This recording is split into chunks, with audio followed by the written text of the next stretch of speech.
Call to order the regular board meeting of the Texas Southmost College Board of Trustees, being Thursday, March 25th, 2021.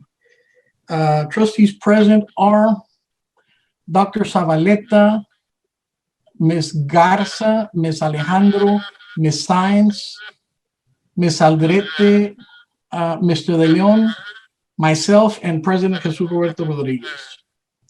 That's item number one. Item number two, Pledge of Allegiance. I will call on Dr. Zavaleta to lead us on the Pledge of Allegiance.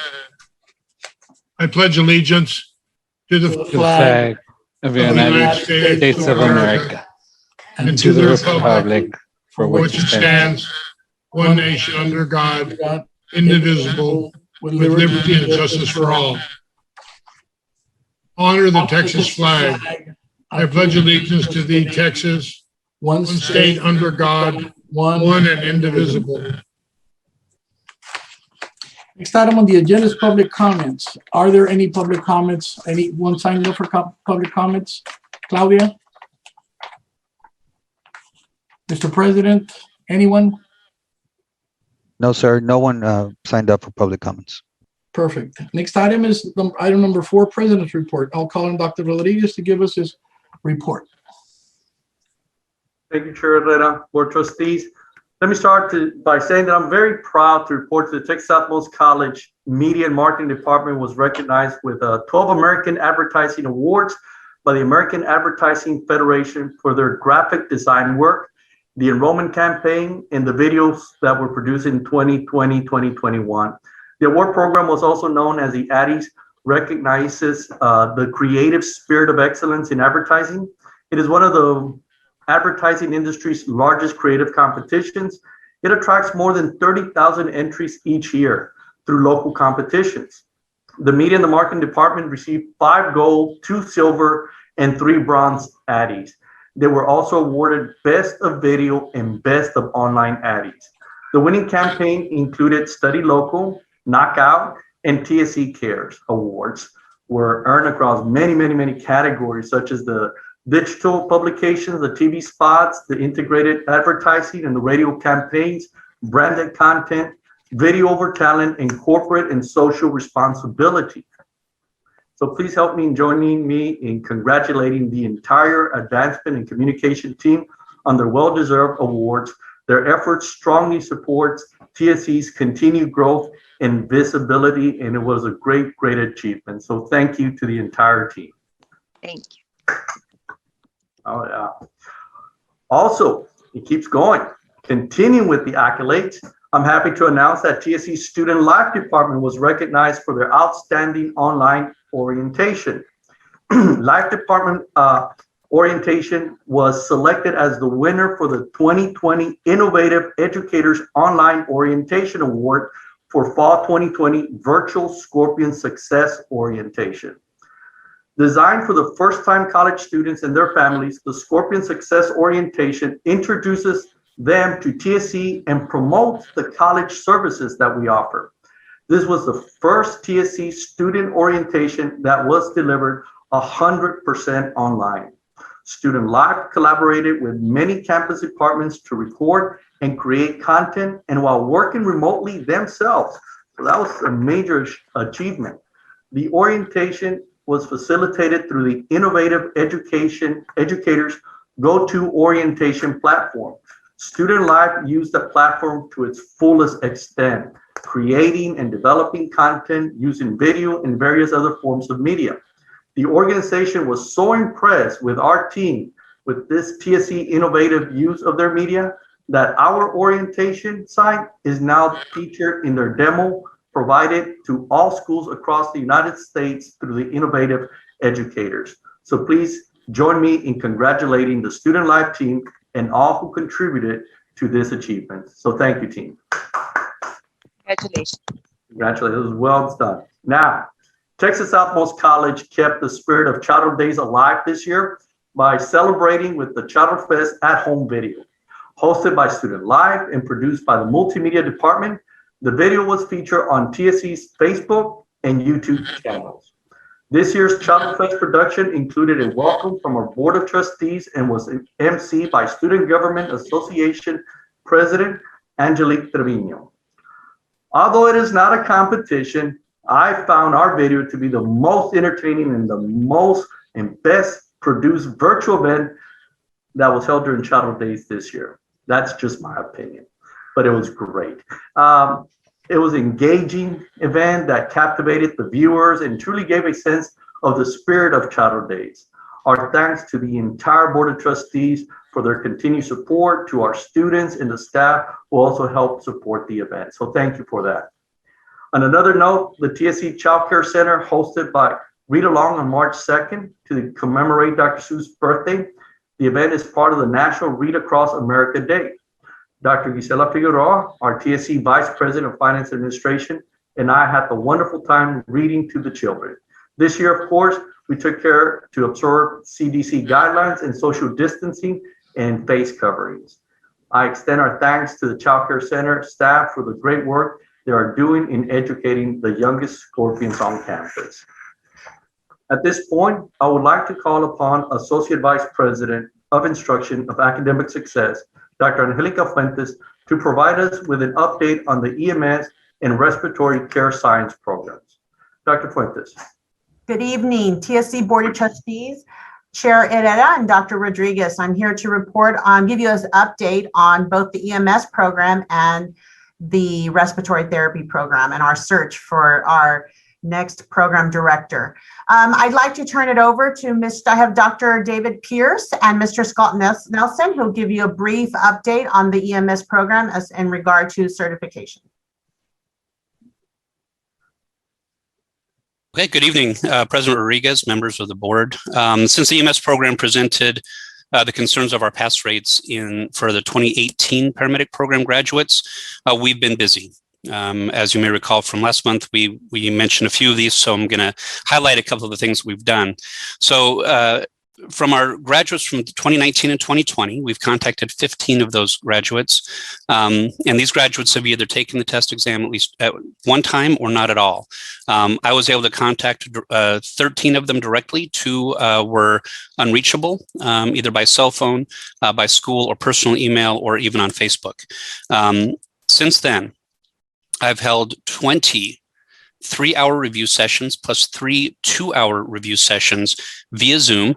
And these were set up based on my available times. Graduates were offered dates between January 23rd and March 24th. So as of yesterday, we've since scheduling all these, we actually canceled one due to the cold weather in February with internet issues.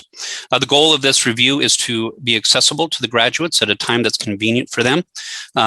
So with that in mind, we have varied the days of the week. We have varied the start and end times to try to be the most accommodating to their schedules. And we've even offered to them that if these days and or hours that are offered don't work for those students or those graduates, that I am happy to meet with them at any time, even going so far as to say, if you need to meet at 10 p.m., I am happy to make that work. Now, it may not be a 3-hour session, but we would certainly offer time to work with them. The review sessions offered via Zoom have been recorded, and a link to the recordings has been made available to those that could and could not attend. So both those that were can go review what we've covered, and those that were not there can still at least review the content. Each of these sessions starts with a review of specific content or topic areas as identified by the graduates themselves. And then each session or topic area, because some of those topics have expanded more than one day, ends with a review of questions written in the style of the National Registry written exam, which is their certification exam. There's a focus on the review of these questions, on how to read this type of question for understanding of what is being asked. So we're spending time making sure that they understand how to access those questions and make sure they understand exactly the specific thing being asked. We've offered additional dates and times. And our goal for this is for the 2019 graduates to test before May 1st. And there's a time frame. They have a 2-year window from the time they completed school or graduated, which was May 18th of 2019. They've got to test and pass that test in order to become certified. Ideally, the 2020 graduates will test by May 1st as well. They technically have a whole year past that, but the longer they wait, we know that they're less likely to perform well. That's all I have for this report.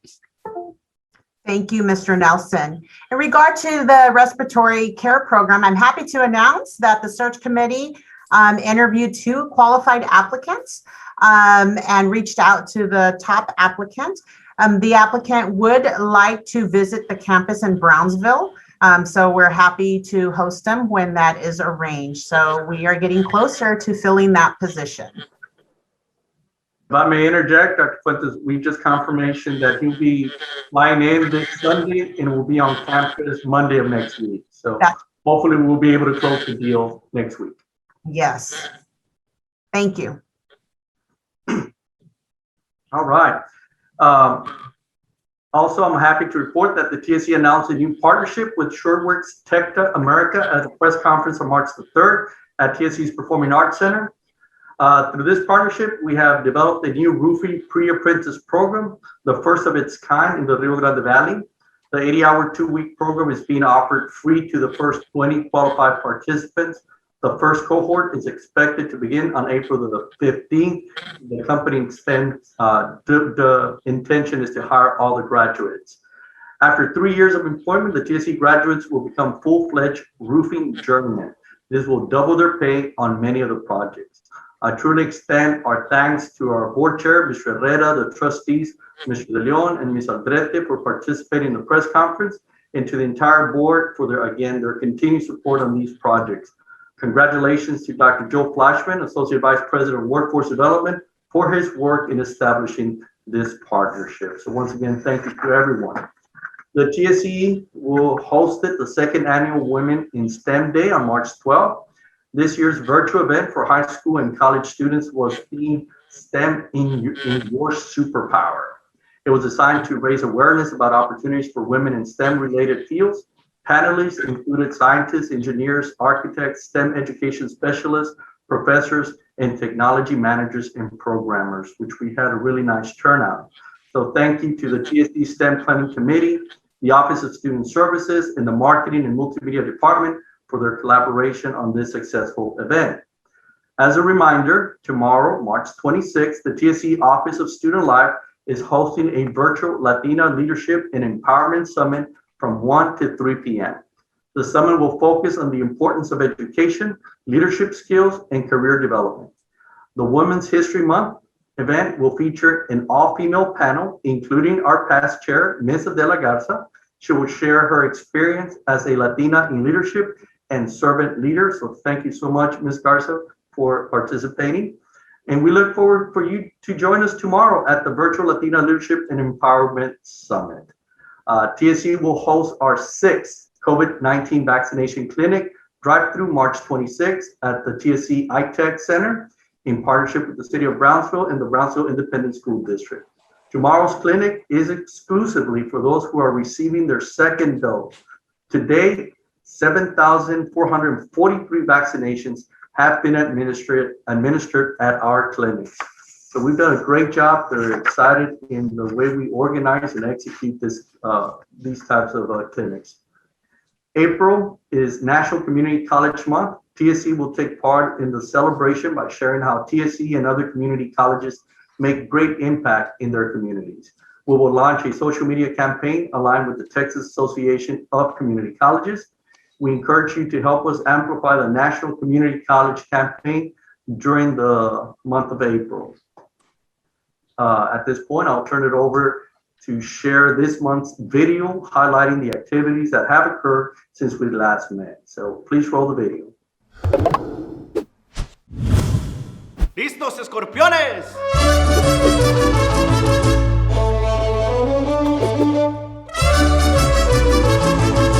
Hi, Scorpions. I'm Angelique Trevino, President of the Student Government Association at Texas Southmost College.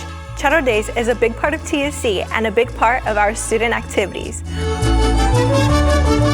Este es un son muy alegre. Es el son de los aguacates. Ella la campiña verde se refresca en sus boyates. While it is true that Charro Days will be a little different this year, we hope to celebrate with you virtually and bring the fiesta to your home. Es el son de los aguacates. Today we'll have guest performances to get you up on your feet, music to make you feel the charro spirit, and pictures that will remind you of all the colors in our cultura. So grab your sombrero, get your dancing shoes, and find a partner.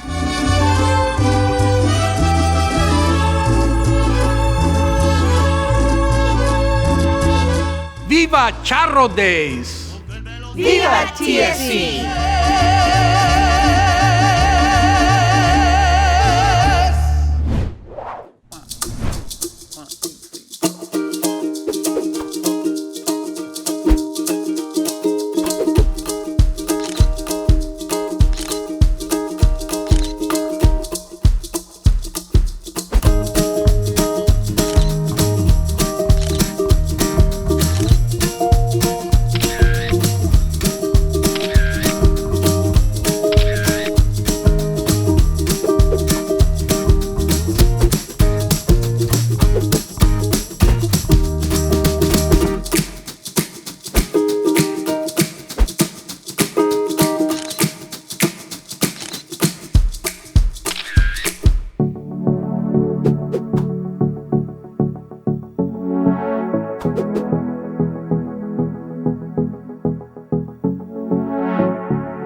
Our Board of Trustees made a commitment a few years ago to make Texas Southmost College a leader in workforce development in our region. All this is about training our students by providing them an opportunity for good paying jobs. What we are offering here is an educational and a potential career opportunity in the roofing trade. But in the future, we hope to continue to partner with TSC to build opportunities in the other trades that TSC has to offer. The first cohort will be 20 students, and they will have a full scholarship. The good thing about it is, as soon as they're out of the program, they have a job waiting, as they do with the scaffolding program. To get a job after 2 weeks of training that pays $50,000, $60,000, that's unbelievable to our plus benefits. Yes, sir. Individuals can expect the program to start April 5th.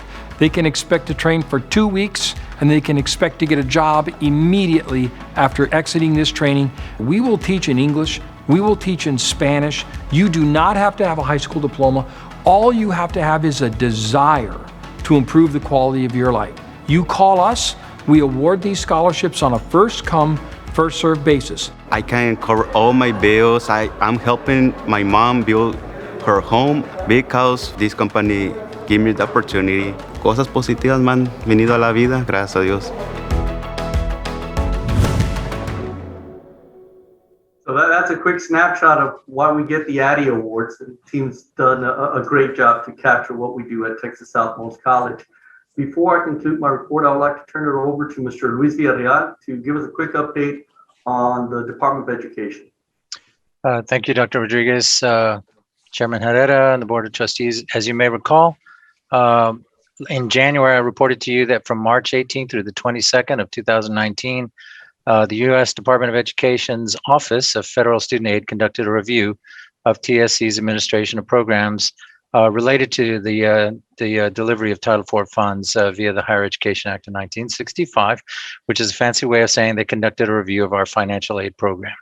At the time, I told you that there were 12 individual findings by the Department of Education, not that uncommon, but they did take a lot of our time and effort. We had several meetings in a task force from several different departments that had to put together narrative responses to the 12 findings. 11 of the 12 findings were required a response by the date of February the 15th, and the last one, which was finding number 10, we had to respond by March the 15th, and I'm happy to report that we did, in fact, turn in our narrative responses to the 12 findings by the deadlines for the 11 on the February 15th, and for the last one on March 15th. At this point, we just are going to wait for to see how the Department of Education regards our responses. But I feel very confident in the task force's ability to either concur with the response and come up with a solution in terms of new operation procedures, or to in fact dispute the finding and let them know why we don't agree with the data that they were provided.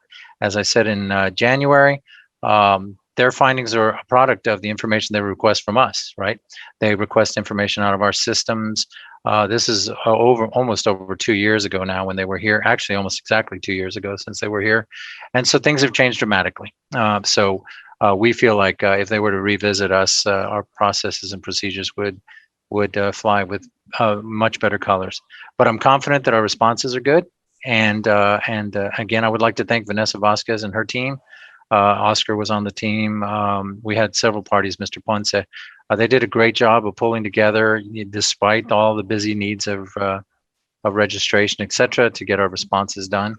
And that would conclude my report. Thank you, Mr. Villarreal. Again, I want to thank the entire Scorpion family for their continued commitment to our students and to the communities that we serve. Mr. Chairman, Board of Trustees, this concludes my report. Thank you. Thank you so much, President Rodriguez. Congratulations and kudos for all the good work that the administration is doing. Next item on the agenda is item number 5, consideration and possible action on the minutes of the following meetings. Regular board meeting, February 25th, 2021. I make a motion. There's a motion on the floor. I second that. There's a second by Ms. Aldrete, motion by Mr. De Leon. All those of any discussion? All those in favor signify by saying aye. Aye. All those opposed? Item passes. Item number 6, Finance Committee. I'll call on Ms. Adela Garza to present the item.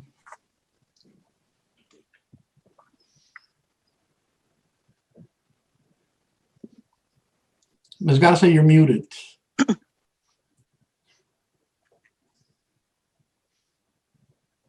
You're still muted. There you go. I got it. The Finance Committee met on Thursday, March the 11th, 2021. Present was Ms. Eva Alejandro, myself, members of the TSC administration and College Legal Counsel. The committee discussed the following items.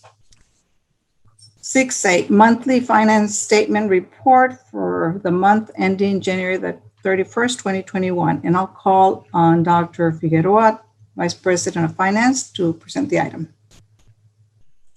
Thank you, Ms. Garza. Mr. Chairman, members of the board, President Rodriguez, with your permission, I'll have our controller, Mr. Pesero, give us the presentation of the monthly financial report for the month of January. Thank you, Dr. Figueroa. Mr. Chairman, members of the board, President Rodriguez, good afternoon. With your permission, I'll share my screen.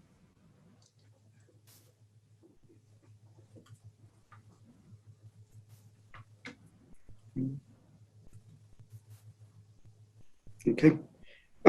Is everyone able to see the presentation in its presentation format? Yes, Carlos. Perfect. Okay, let me go ahead and begin. Before you, we have the budget to actual report for the month of January 2021. I'll concentrate my presentation on the column indicated as for the month of January, which you can see here on the screen. The report is in a similar format as you have seen in prior months. There are 3 funds that we present a budget to actual report for.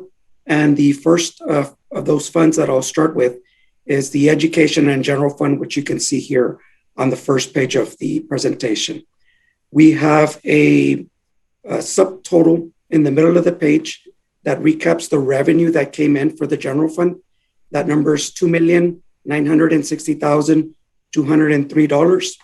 And as you can see, that subtotal down at the bottom of the page, that is all the revenue that came in for the month of January for the general fund. Immediately following the revenue section, we go into our expenditures, which begin on the second page. And we have categories for each of the type of the expenditures. The first subtotal that we come across is for salaries and wages. And that amount for January is $1,262,635. You can see that at the top of the page. In the middle of the page, we have a subtotal for benefits, and that amount for January is $394,545. The next category is our M&O, and that begins at the bottom of this page, and it continues through the following page with all the descriptors, as you can see here, for each of the type of the expenditures. And it concludes on this fourth page of the report with a subtotal here at the bottom. Our M&O subtotal for expenditures in general fund is $760,710. And if we move on to the next page, the following category is the general institutional subtotal. And that amount for January is $722,552. We have our other scholarship category. The subtotal is here in the middle of the page, $119,282 for the month of January. And if I could draw your attention to the bottom of this page, we have a subtotal for all the expenditures in general fund. That is $3,383,056 for the month of January. And the second of the three funds that I'm going to cover is the auxiliary fund. And on this page, we have our subtotal for the revenue in January. That number is $165,536. And just like the previous fund, we have revenue followed by the expenditure categories.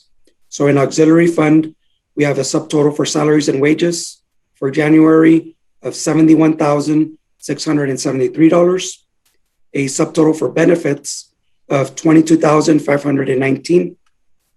And on the subsequent page, we have our subtotal for M&O, which is $22,558. We have a subtotal for all expenditures in our auxiliary fund. For January, that is $116,750. And now I'll move on to the third and final fund that we cover in this report, and that is our general obligation and revenue bond funds. We have a subtotal for the revenue that came in for this bond fund in the middle of the page. For January, $429,760. And we have a subtotal for the expenses towards the bottom of the page, which is $6,945 for the general obligation bonds. Those are the three funds that we cover in our budget to actual presentation. The following page on the report covers our fund balance presentation. And as you can see here at the bottom of the page, the current subtotal is $34,086,248, calculated as of January 31st. The subsequent page has the additional detail that we provide for our health insurance expenditure breakdown. We have two subtotals on this page, one for general fund, which can be seen here towards the middle of the page, $960,615. And at the bottom of the page, we have our subtotal for auxiliary, which is $62,360, and all the categories that are displayed. And finally, the last section of this presentation is on our debt service payments. We have a small table for each of our bond issuances, and it shows the reader of this report for each of the indicated years, what the principal and interest amounts that are due for that year, and a recap of what the totals are when that bond is finally paid off. The report concludes with that information. If there are any questions, I'd like to take the opportunity to try and answer those, if I may. Any questions from the board? No?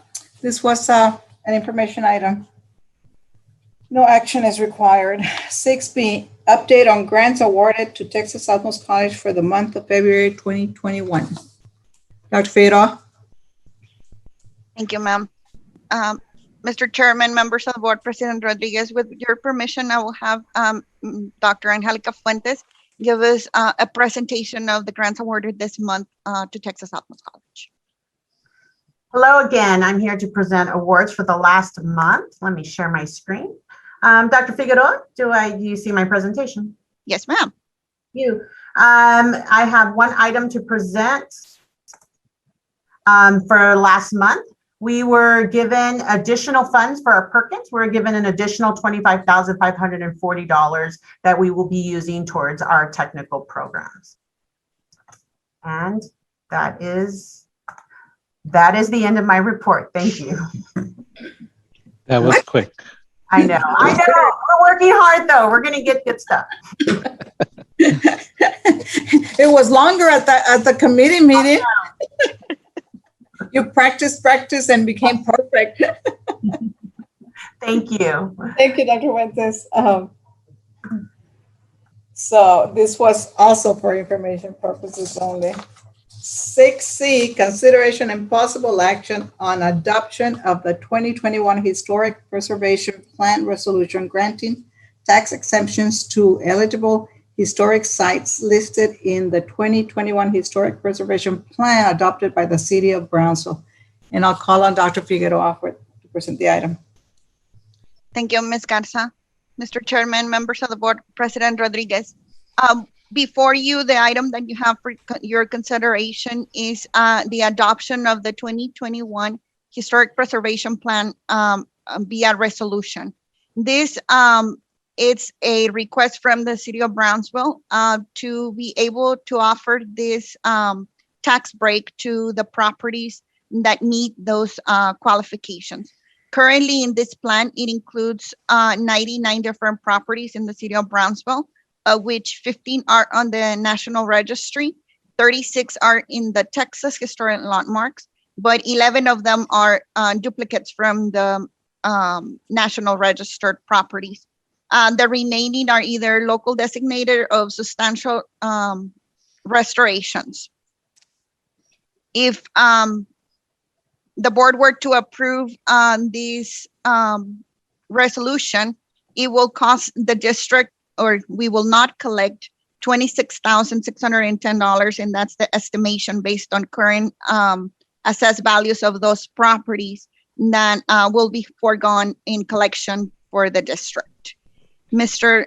Bellis from the City of Brownsville is also available here in case you have any questions about the specifics, what makes these properties eligible for these categories. Are there any questions either for me or for the City of Brownsville representative, Mr. Bellis? I would like Mr. Velez to do a presentation on the properties and what makes them historical and why Texas Southmost College should award the proposed exemptions. Mr. Bellis?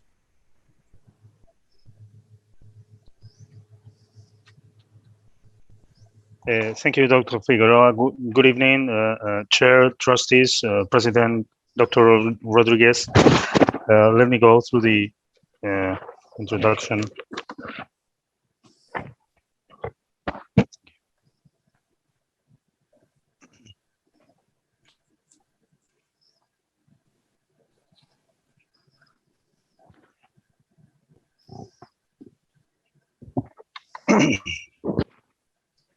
The cover shows one of the properties. That's the Ashing store and house located in East Washington Street. What is the next slide?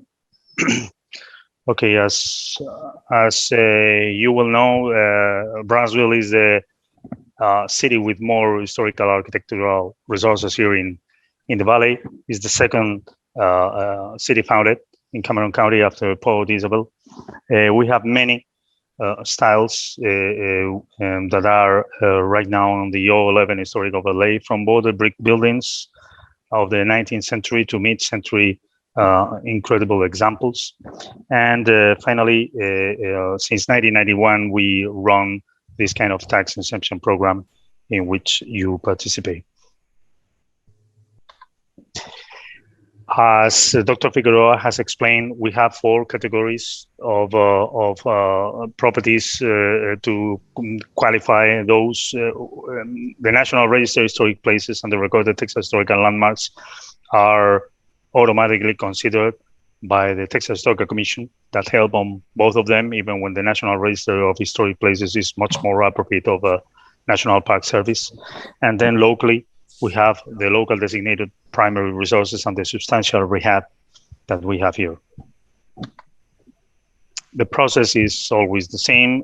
We introduce to the Historic Preservation and Design Review Board the properties, and they approve it.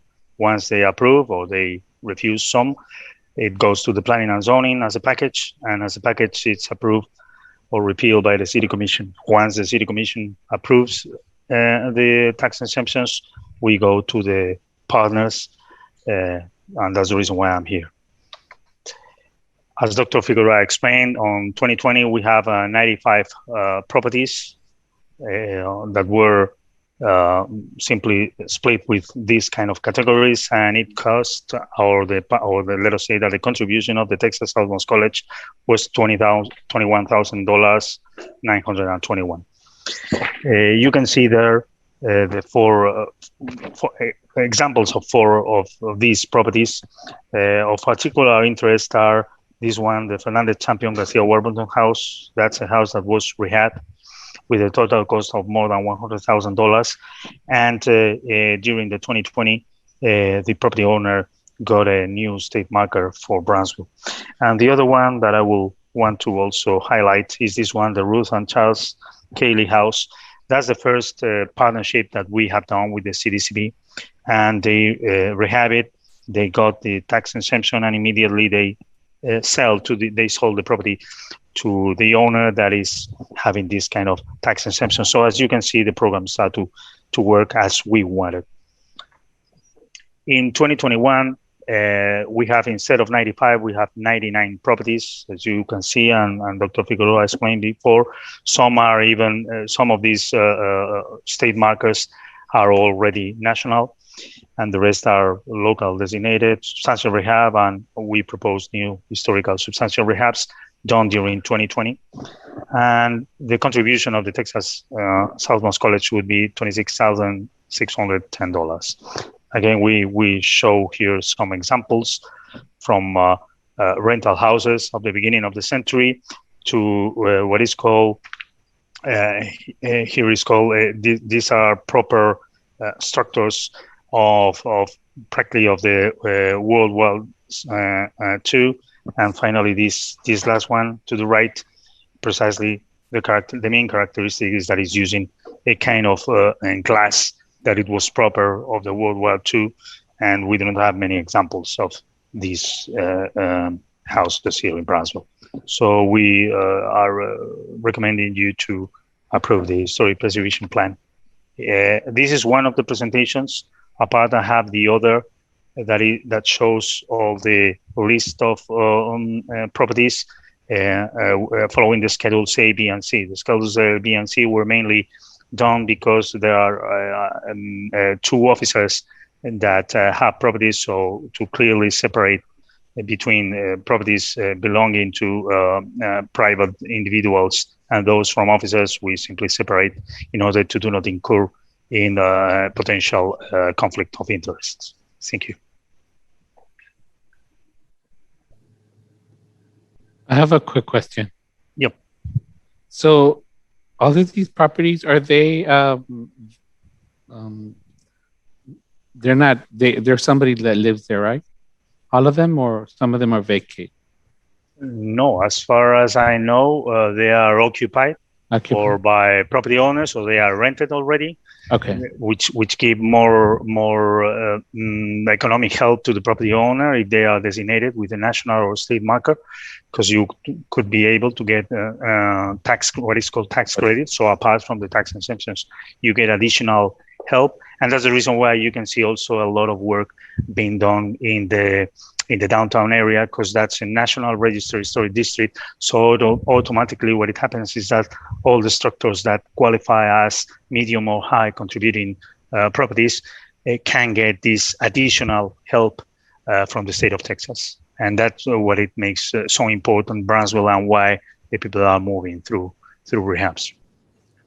Thank you. Thank you.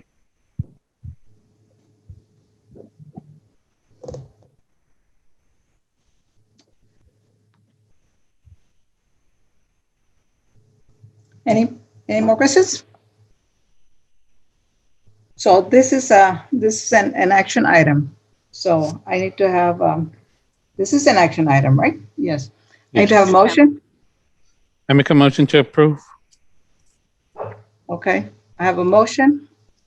I'm playing chair here. I am so sorry. I'll make a motion and I'll take yours as a second. You take them. I take it. Yeah, I'll second it.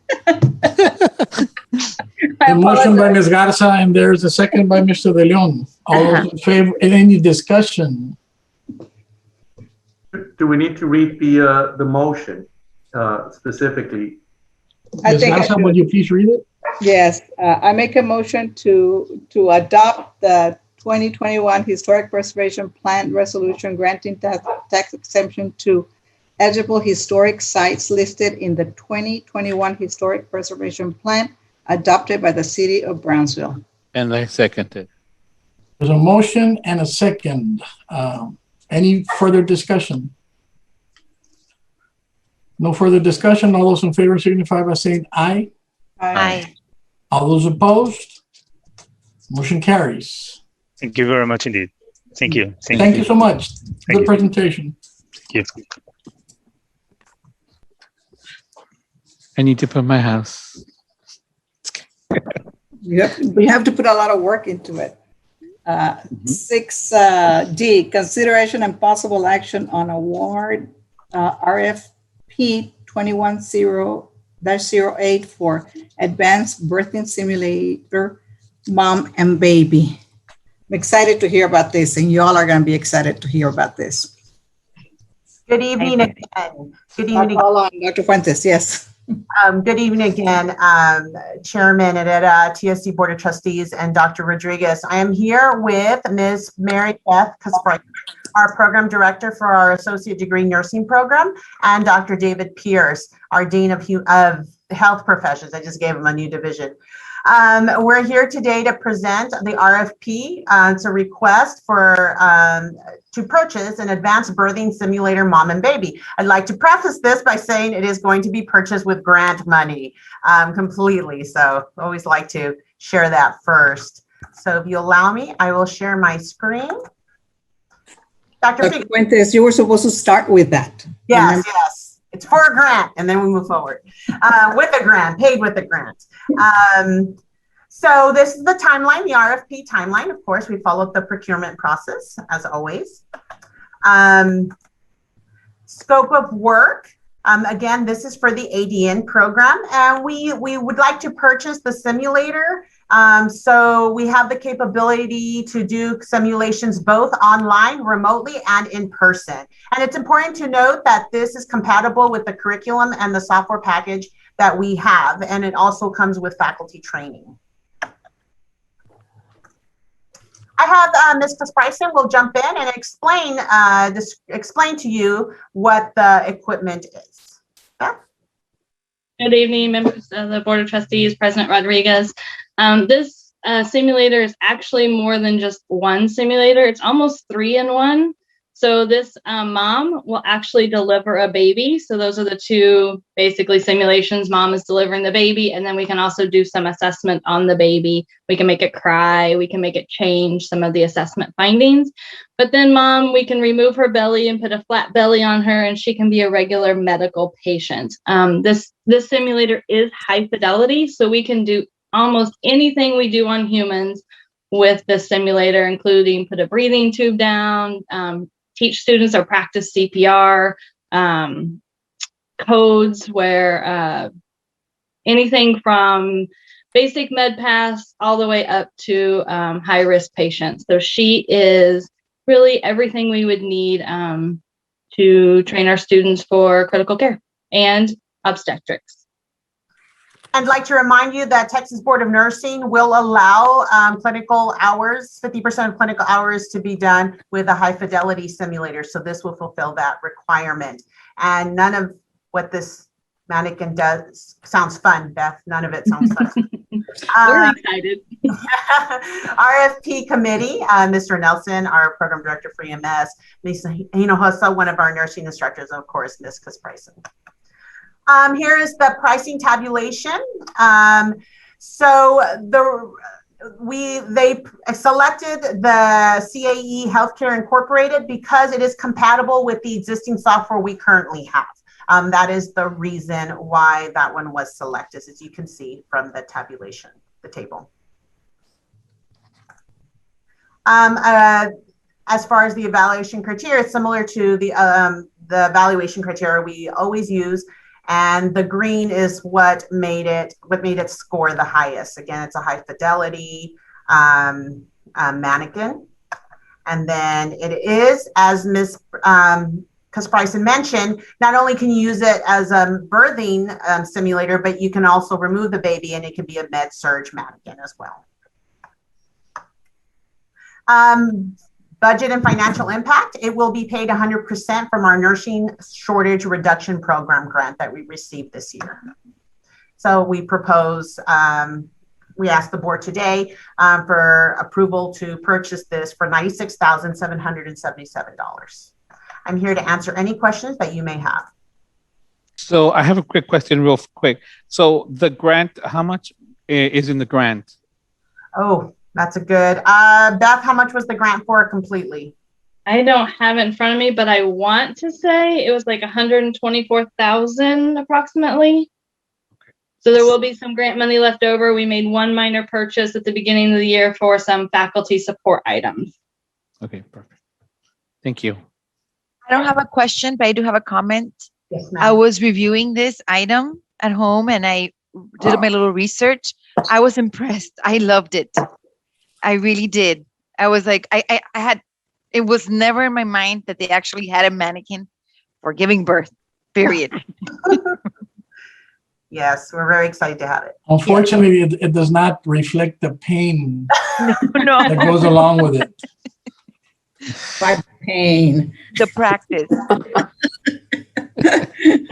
So I'll make a motion to purchase the advanced birthing simulator mom and baby to CAE Healthcare Inc. in the amount of $96,777 and to authorize President Rodriguez to execute the purchase order contract as presented.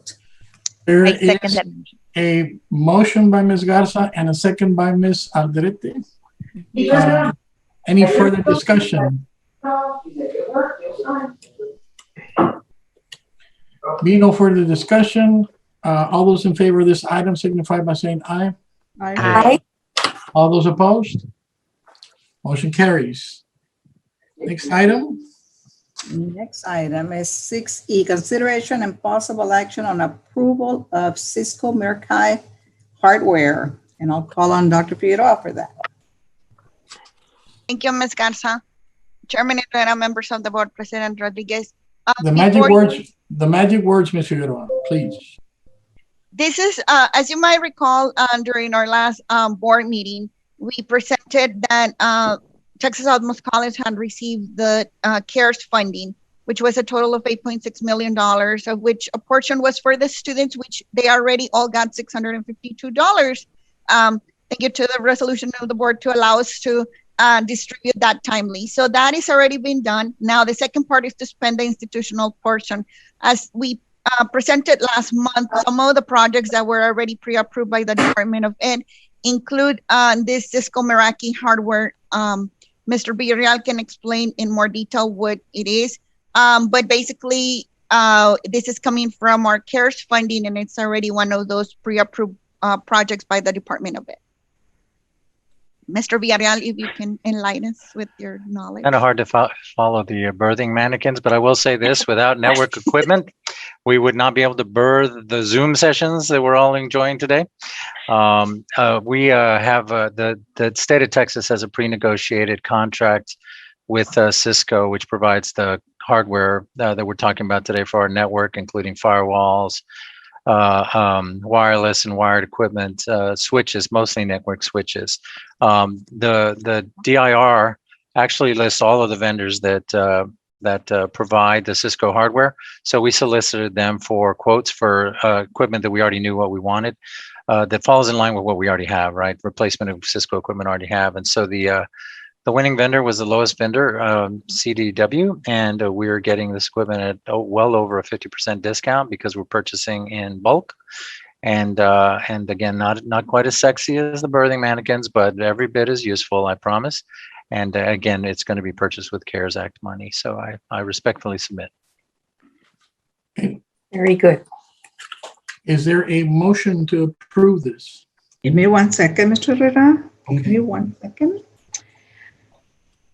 My motion is to approve the purchase of Cisco Morkai hardware from CDW Government in the amount of $702,370 through Texas DIR contract and authorize President Rodriguez to execute the purchase order contract as presented. That's my motion. There's a motion by Ms. Garza and a second by Ms. Sines. Any further discussion on this item? All those in favor signify by saying aye. Aye. All those opposed? Motion carries. Next item, Ms. Garza.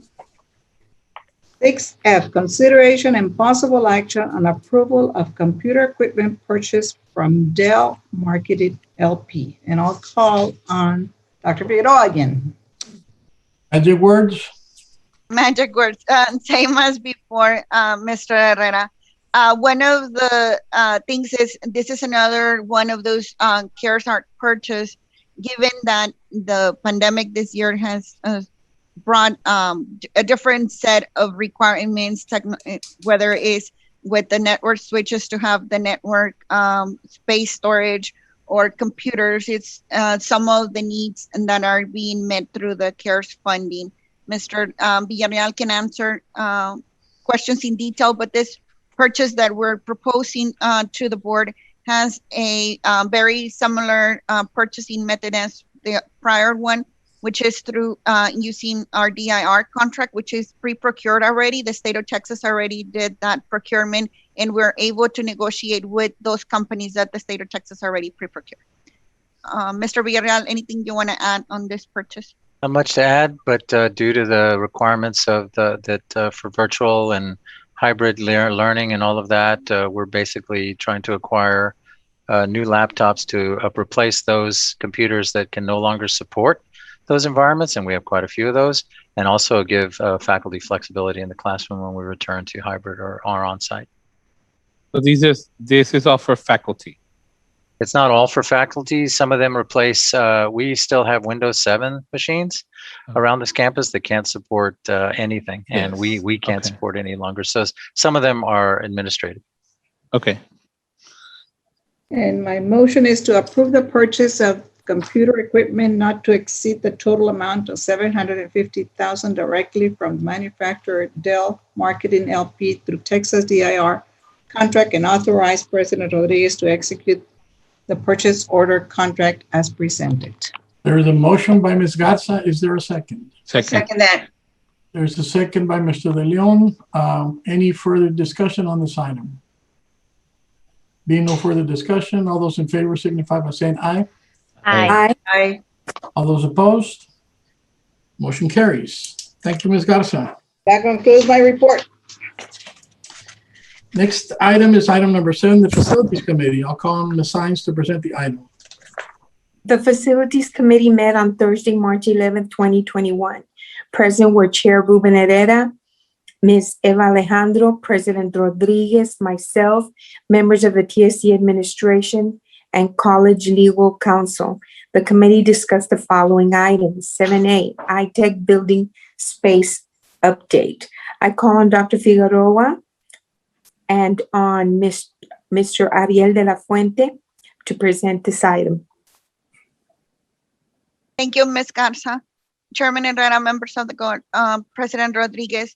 we're gonna be doing as one of the requests an iTech building space update to give the board knowledge of what we currently have in that specific building and what it's being used, the utilization of it.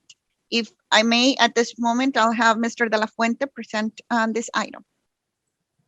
Thank you, Dr. Figueroa. Chairman Herrera, members of the board, President Rodriguez, with your permission, I'll start sharing my screen.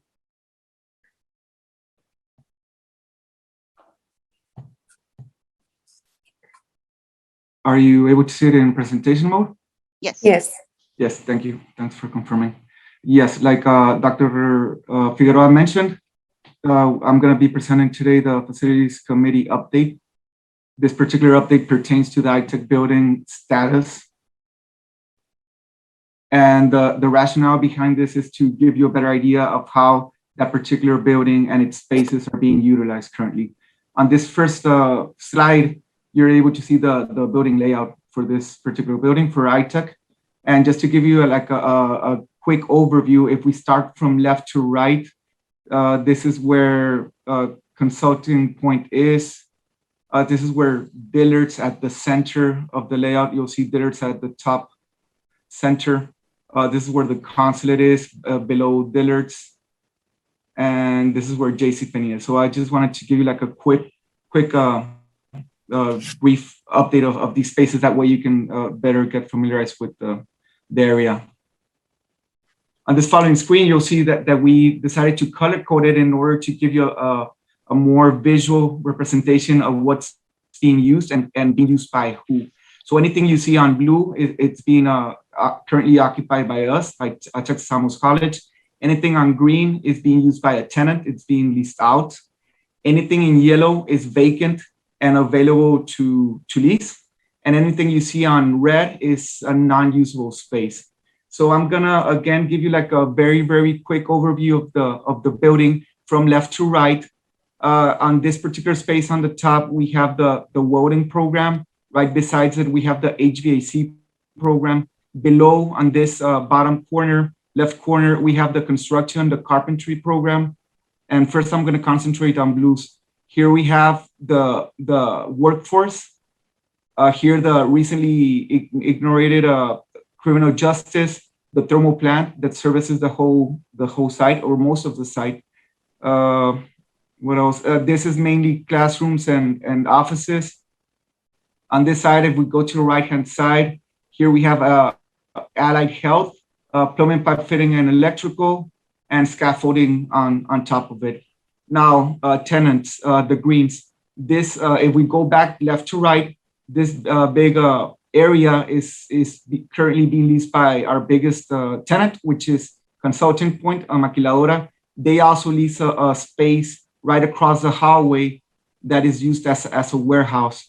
Our second biggest tenant is the consulate, which is located at the middle of the building, and below it you can see the Brownsville Economic Development, the area being leased. And here we have smaller tenants, medical tenants, and other sort of businesses, electronic selling tenants.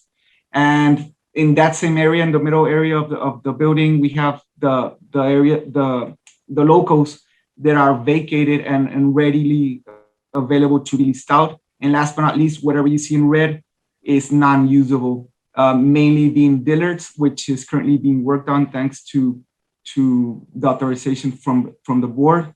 Also, we have in the bottom here, in the bottom left, we have what used to be an old theater. And last but not least, the second greatest and biggest area is JCPenney. We decided to break down the percent of usage. That way you could get a better idea of how it's broken down. Currently, we have around 520,000 square feet. Out of those 520,000 square feet, 52% is not usable. It equates to 238,976 square feet. Also, tenants are occupying 39,000 square feet, around 39,000 square feet, which equates to 6%. TSC is using 38% at 174,628 square feet. And last but not least, we have a vacant space of 4%, which is 16,000 square feet, a little bit over 16,000 square feet. Now, out of the 174,000 square feet that TSC uses in the area, 157,524 are used for instructional purposes. They're either labs or classrooms. 10,000 square feet, a little bit over 10,000 square feet are offices. And lastly, 7,000 square feet are either mechanical or janitorial closets. And this equates to 90% educational, again, out of the 174,000 square feet, 6% offices, and 4% mechanical or custodial closets. And this is the last slide of the presentation. I don't know if you have any questions or comments regarding it. Mr. Chairman. Yes, sir, Doctor. Mr. De La Fuente, how do you define unusable? And is that a temporary status? Yes, Dr. Zabaleta. Unusable, we consider it whatever space that's either a shell space that has very large problems regarding roofing, or is not currently conditioned, like air conditioned. It does not have an HVAC system or apparatus in it. Okay, but that's not permanent. That's a temporary situation, depending upon how we might want to invest and improve, bringing it up to code. Is that right? Is that correct? That is correct, Dr. Soler. How come? Why is the BEDC? What was the BEDC space called or determined down here at the bottom? Why is that unusable? Oh, no. The Brownsville Economic Council is down here, where I'm pointing right now. It's these offices you see here in green. Okay, then what is this next door to it? F100 used to be, I believe, a restaurant, and it's a shell space right now, but it does not have any air conditioning, and it's currently a shell space. It was Fur's cafeteria. Yes. Yes. Okay, thank you. You're very welcome. That answers my question. Thank you. Ariel, I have a question too. So in this layout, there's some buildings outside of this floor plan? Yes. Well, the one that's shown here, that's the second floor for Dillard's. Okay, and yeah, that's a very good point. Those particular buildings are not shown on this layout, but two of them are currently being used. It's the auto mechanic and auto body shops, the programs. And another one is not being used, which used to be a Payless, and that one is unusable, and that one, should be taken care of. It's unusable. Okay, but that square footage is not in this. No, it isn't. No, it isn't, Mr. Lilo. So it's just ballpark figure, and I'm sorry, I can gladly get those numbers for you. But the auto body would be around like 5,000 square feet, and the auto mechanics is probably like around 20,000 square feet. So only because then that would also be included in the instructional portion of the square footage being used. Yes, that's correct, sir. Okay. Yes. Thank so you. It's we will need to add around 25,000 square feet in instruction. Okay, thank you. And that's a very good point. I'll definitely update this presentation and my data. Thank you, Ariel. You're welcome, Mr. Odon. I just want to say that the graphics were done very well. And I thank you for that. Kudos to this team who put these graphics together. Thank you. Thank you, Ms. Saenz. Is that all you have, Ms. Saenz? Yes, this item was for information purposes only. No action is required, and this concludes my report. Thank you so much, Ms. Saenz. Thank you, Ariel. Thank you, Dr. Figueroa. Next item is item number 8, the Policies Committee. I'll call on Ms. Alejandro to present the item. Thank you. The Policies Committee met on Thursday, March 11th, 2021. Present were Chair Herrera, Ms. Alejandra Aldrete, President Rodriguez, myself, members of the TSC administration, College Legal Counsel, and Board Legal Counsel. The committee discussed the following items. 8A, Consideration and possible action on adoption of local policies CF, DC, DEC, and DMAA. And I think we'll do this like we did last time. We'll take one at a time. The first one being local, section C, business and support services, CF, purchasing and acquisition. And I'll call on Mr. Peña, legal counsel, to present the item. Thank you very much, Madam Chair. Chairman Herrera, members of the board, Dr. Rodriguez. This is I think the second time we've revisited this particular policy. Actually, it's the third time. Well, okay, the third time. I stand corrected. The only change here is the amount that the board would be providing administration to grant any kind of contract from the lower amount, which was the 24,000. We're requesting that it be extended to 49,999. And for amounts of 50,000 or more, that change, as you can see in the proposal that you have in front of you, that would require one of the acceptable solicitation methods that we use: competitive bidding, competitive seal bids, and other methods according to statute and law. And purchasing contract valued at $50,000 or more, the college president or designee shall make a recommendation to the board.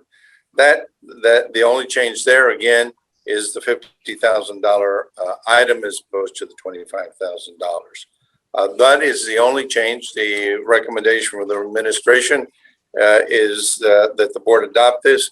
This is to allow the administration to be, quite frankly, to be nimble in responding to the various needs of the college as we go forward, and that the concerns that the board and especially the chair has made are well founded.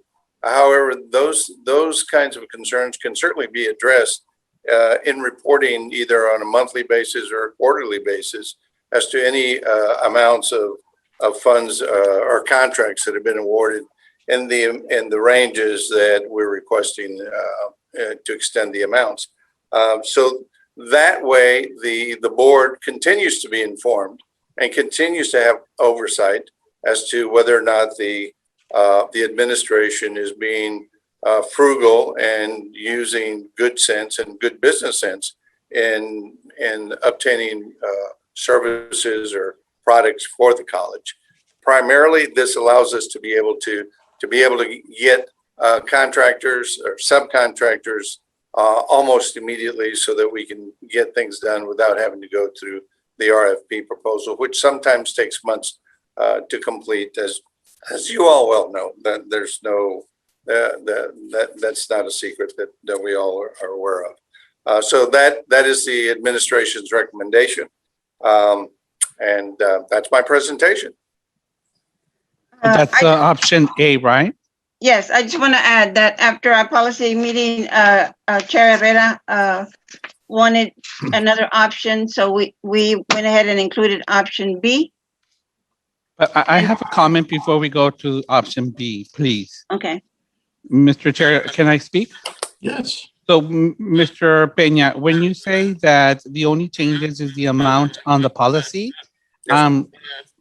let me just ask, because I looked at the original policy as the way it stands, and on page 2 of the 4 pages, the professional services is not originally on. Correct.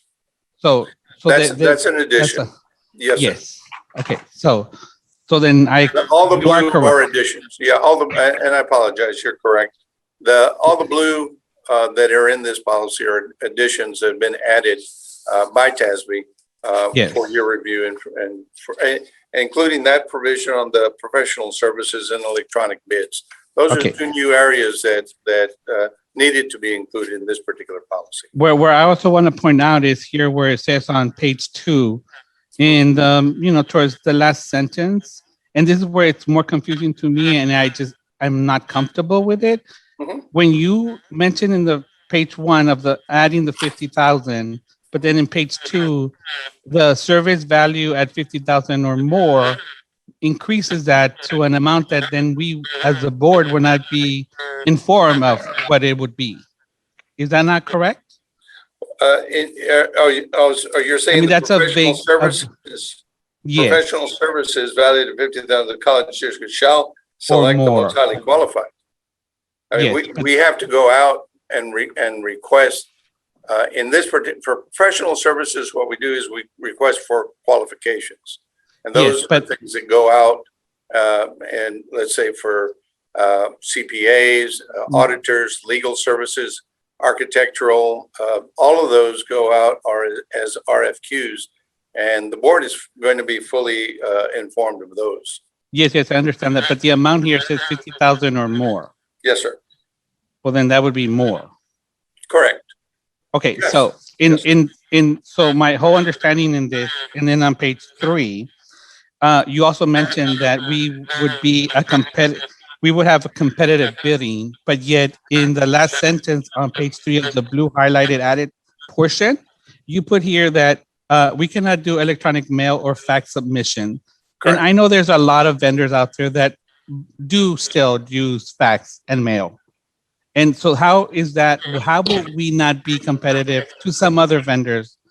And by putting this terminology, which was my other concern. Yeah, no, the distinction there is only electronic mail. In other words, an email. Yes. We don't accept that, and we don't accept faxes even right now.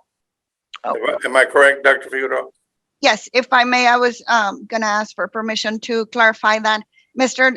De Leon, one of the, currently right now, we don't accept any kind of electronic bidding. So basically, whenever we have a bid, whether it's an RFP or an RFQ, the vendor has to bring a complete packet printed in a USB and turn in that in, because it's a sealed proposal. So we cannot see it until the time that it's supposed to be open, and they all are open at the same time.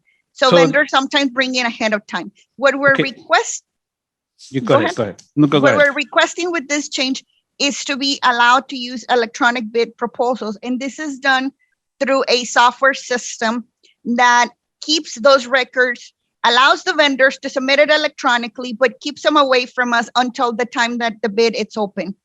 If we were to allow to send proposals via fax or email, that doesn't meet the requirements of the state that they have to remain sealed. Because by me receiving an email, I have the ability to open up ahead of time. By using this specific software, it allows us to meet the requirements of the statute. Okay, and so that we will be following procurement laws. That is correct, sir. Okay, that's what I have for this option A. If I could go back, Mr. De Leon, Yes, and reference your professional services, when you review that, that basically says that for services that are going to be valued over $50,000, that's a procedure that we will be required to follow. And so you will know, the world will know, because we're going to publish it out there that it's valued at architectural, legal, CPA, whatever. Those things are going to clearly fall within your purview, and you'll be able to know all of that. Yes, so, but Mr. Peña, so in reviewing CF Legal, you know that CF Legal normally supersedes local. And I went into the Texas Education Code for purchasing contracts, and I studied it very well. So I'm not real comfortable with some of the wording for this. And so my recommendation is, it's just mine, I speak for myself only, is that I think that, that we leave it the way it is. But of course, we still have to go to option B. If I may clarify something, the policies, we currently have TSC is our legal advisor on legal policies, and they bring them out to us. The local policies also are reviewed by them to ensure that they don't conflict with the legal. So just as an assurance, I just wanted to let you know that TSC does review all of our legal policies and ensures that they do not conflict with any law, because they supersede, as you mentioned before. Thank you. You're welcome. Alejandro? Yeah, I just want to reiterate the fact that if we were to go with the 49,999 or the 50,000, it allows our small businesses, our local businesses, to have more of an opportunity to provide services for TSC. Being that sometimes because they're smaller than the larger companies, they cannot compete with the RFPs or the RFQs because of lack of personnel or lack of compiling the information. So option B is, Mr. Peña, you want to? Yeah, the option B is the same as option A. The only difference is that the first page retains the current policy. The changes on pages 2 and 3 are the same as in option A. Okay, I want to say something. Yes. May I speak, Mr. Chairman? Mr. Chairman? Ms. Alejandro is the chair of this committee. Go ahead, Ms. Ms. Aldrete. Eva. My rationale is this. Dr. Rodriguez has been running the college smoothly. Our college is growing with no issues and has a healthy budget. And I think it's because the board has been held accountable for it for the past years. I mean, I'm new to this, right? So you guys have kept it running. So transparency is very important, and everything has to come to the board so that our constituents have knowledge of where our monies are being spent. And it is better to know where the money is being spent before than after the fact. So, and also in regards to the professional services section of the policy, I would keep it as we have it now with the expense of 25,000 or more. And that the proposal needs to come to the board for approval. And that is what I think about. And that's why we were not in agreement in the committee. And that's why we brought in 2 proposals, one for 50 and one for 25. So basically we have two different policy proposals. One is for 50, one for 25. And I will see if anyone proposes one for 50 or one for 25, and we will take a vote. The board has to make this decision. Since the committee could not agree to it, we will bring the whole thing to the board. So I want to propose a motion, may I? You may. I want to propose a motion that we keep our current local policy CF at 25,000 as we currently have it. Remove the online bidding, what was added, add the online bidding and keep, We're going to remove the professional services and keep the online bidding section of it for approval. Do I repeat myself? There is a motion on the table. Is there a second? Seconded. So again, just to be clear, Ms. Aldrete, you're saying that we're going to remove the professional services and then we're going to keep in page 3 only the section for it to be electronic. Electronic bidding, yes, at 25,000. I second it. There's a motion on the table. There is a second. Any discussion? I just want to make sure that we're clear on, so we're looking at option B, correct, Ms. Alderete? Yes. Is your motion to delete the blue on page 3 then? To delete on page 2, the professional services. Delete all of the professional services in regards to the amount. Yes. Correct. To delete that section. We didn't have it before. The whole thing. The whole section. The whole section. Yes. The whole section. The whole section. Just keep it as we have it now, what we currently have, and add the electronic bidding that is necessary On page 3. on page 3. Okay, so Our current CF local policy, on professional policy, on professional services. and just add the electronic bids section on So page 3. so the electronic bidding is okay. Yes. The blue on page 3 is okay. Yes, that's what I'm proposing. Okay, I just want to make sure. Yeah, and that's because Dr. Figueroa, Correct. you say that would make us be in compliance with procurement laws, correct? On the bidding process, online electronic bidding process. Yeah. Right? Sure. Yes, because it goes through the system. Yes, and it keeps it sealed Mhm. until it's time. Okay, that's fine. There's a motion on the table. There's a second. Any Mr. discussion? Herrera, if I Yes, may, ma'am. Yes, Chair.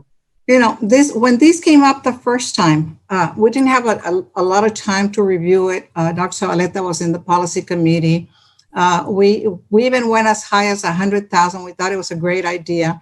And Ms. Alejandro and I talked about it, and we were looking at the small business being able to come to the college and do business. By the time we had the meeting, Dr. Zavaleta had looked into it and he wasn't comfortable with it. We voted, and then the more I talked about it, the more I talked to board members and felt that everybody was uncomfortable with it, even the ones that had voted for it. I rescinded the item, and I didn't feel bad about it because I didn't want to divide the board over a little item. I feel the same way. I feel that while I would like to give our small businesses the opportunity to bid and come and do work for us, our duty is to the college. And like Ms. Aldrete has said, we have done such a good job in bringing all the finances in the college. And I know that Ms. Science felt comfortable doing what we're doing, and Mr. Herrera felt comfortable doing what we're doing. And all that Ms. Alejandro has done really well. This is something that she felt because she's a small business owner like I am, that we wanted an opportunity for the small business owners. But that's not our job to look for jobs for the small business owners. Our job is to take care of the college. So thank you.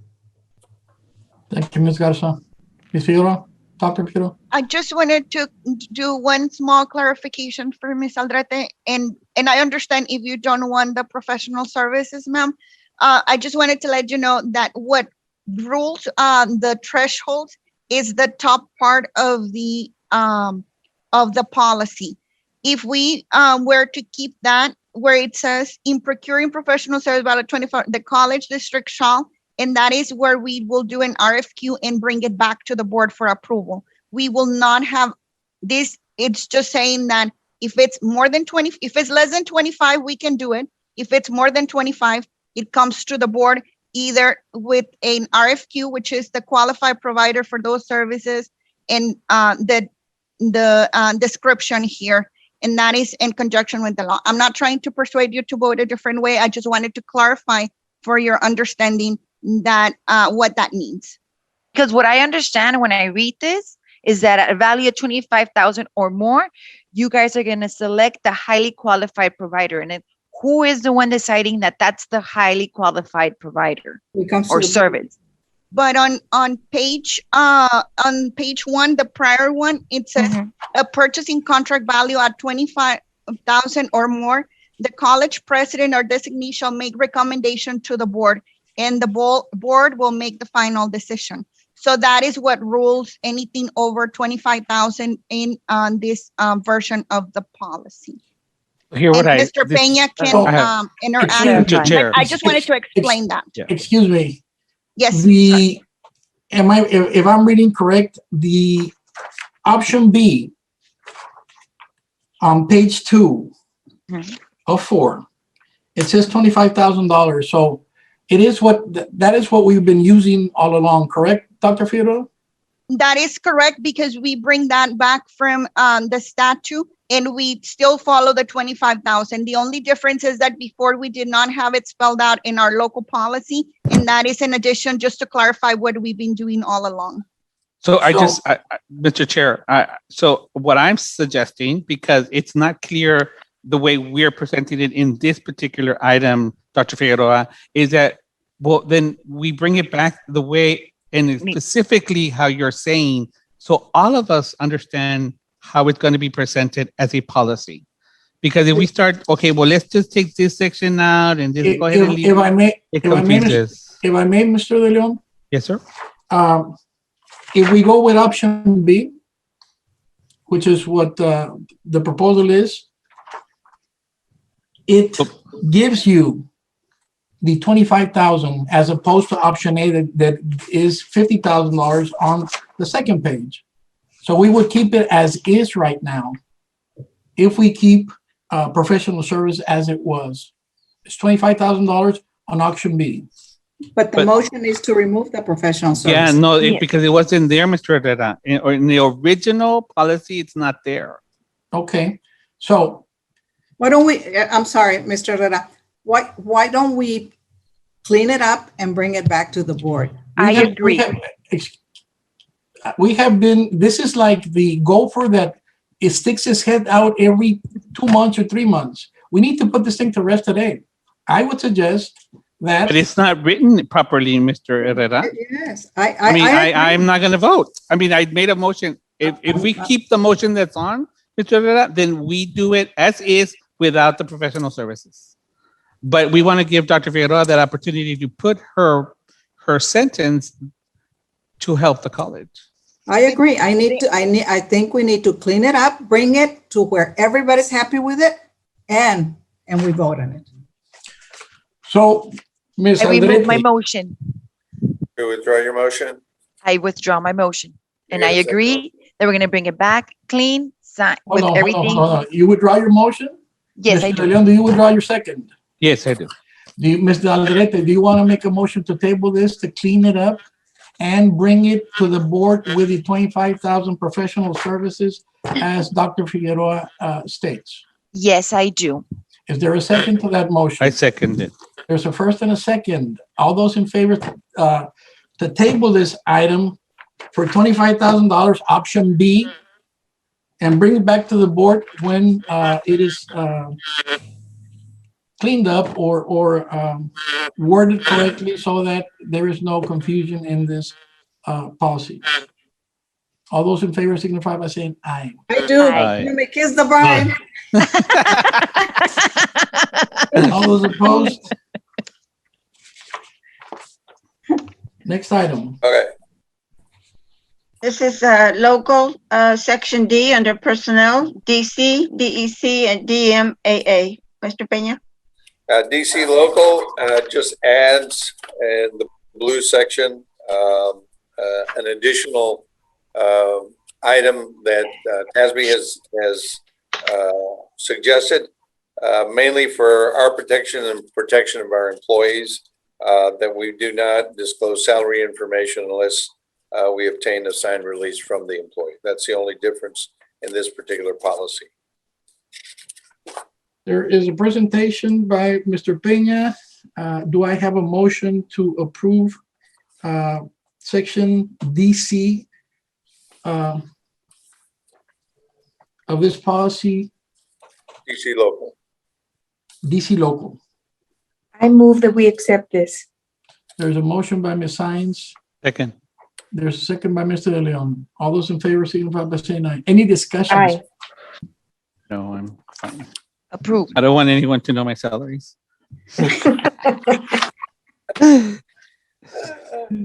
Next item. Mr. Peña, DEC?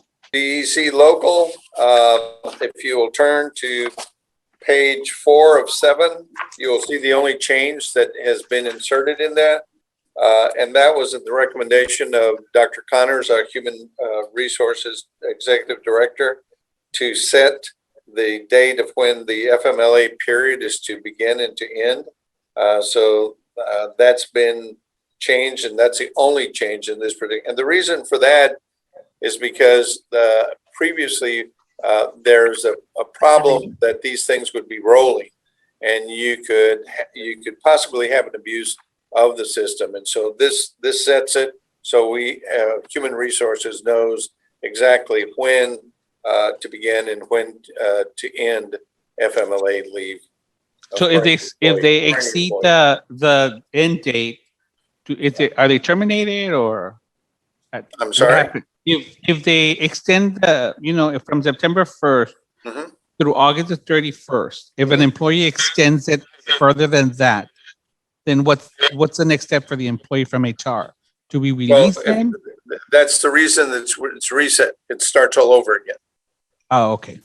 His or her FMLA begins all over again. Okay, I get it. And if you're talking about whether or not let's say an employee is on FMLA. As you're well aware, the FMLA is 12 weeks Yes. unpaid. So if they begin it and they begin it, let's say, at a period of time where it goes over that deadline, then it starts over again. Our ability to keep track of it is much more precise than it would start all over again the next year. So this allows HR just to keep a better track of leave when an employee goes out on FMLA. That's the only, and that's my recommendation, Dr. Connors. She thought that was a good fit. Okay, I make a motion to approve. I second May I, that. before you make a motion, Oh, yes. Frank, Oh, Frank. you're mute, Frank.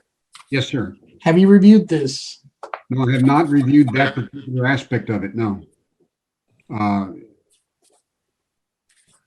Just here's where I'm coming from. Ruben represents the interest of the college and Frank represents the interest of the board, which at the end, it's the same thing, but there is conflicts of interest between one and the other at times. And I just want to make sure that Frank is good with this thing before we approve it. I haven't had a chance to speak with Dr. Connors about it, nor have I been informed about what the FMLA policies are.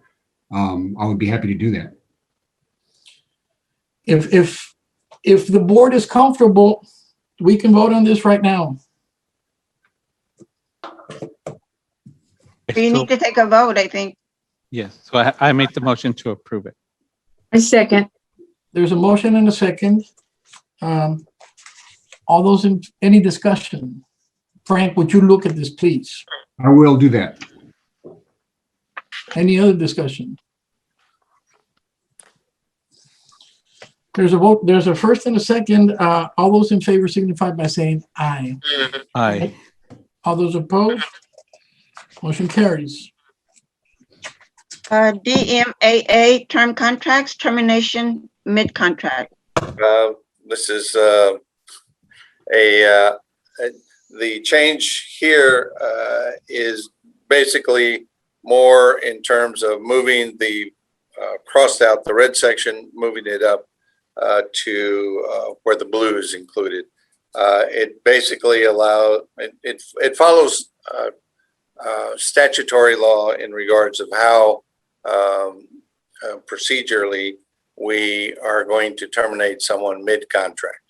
As you're well aware, our contracts terminate in May, certain day in May, and we have the option of renewing or not renewing an employee at that time.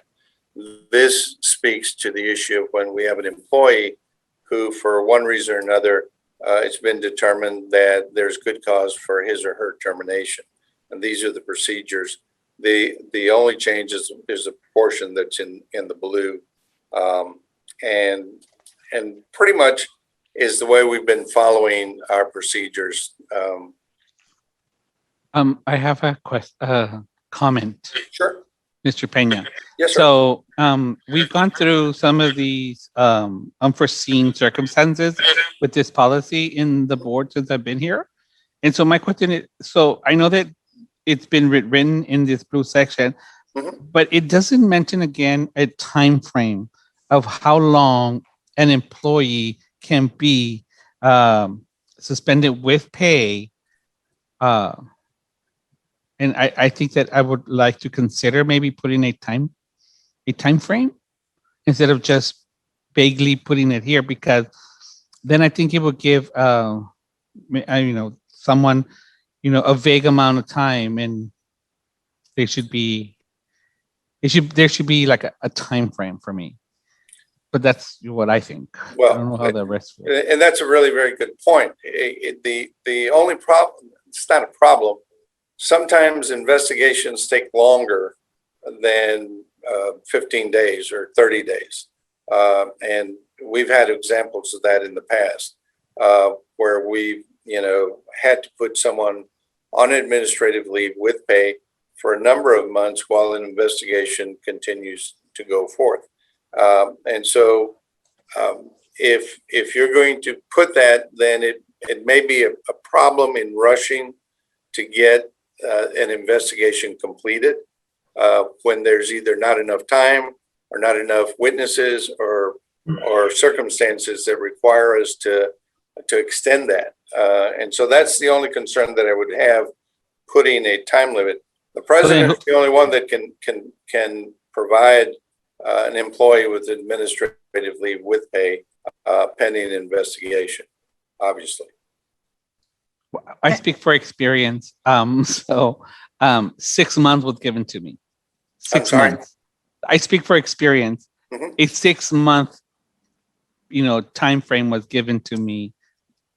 So that's why I'm like, okay, in 6 months, I had to figure out how to arrange, the issues that was in hand. So, I mean, I don't know. I'm just suggesting it. Well, it depends on the complexity. Let me give you an example. Let's say someone has committed a criminal act, and they've been arrested. And so that starts a whole different proceeding, because actually that takes it out of our sphere. That becomes a police investigation. Our position then would be that individual is presumed innocent until proven guilty. But that the resources for an investigation are now taken away from us, and the police department or the district attorney is going to take that over. We end up having to await their determination or whether that person goes to trial, and until that person is presumed to be is found guilty, we've got to presume that they're innocent. And so we don't want to prejudice that employee's ability to return to work on the one hand. On the other hand, we want to make sure that our campus, our students and faculty are safe. So that gives the president the authority to put an individual on leave, on administrative leave, pending a completion of that investigation. And so those are kinds of things that, and I agree with you, Mr. De Leon. It's very difficult because we don't want to extend this thing. We don't want to make it indefinite. So here's my other suggestion. We want to make sure everybody's being treated fairly. And I don't disagree with you. So what about the other part in where, instead of suspension with pay, that the president determines whether it depends on the situation, without pay? Well, a suspension without pay is like a termination.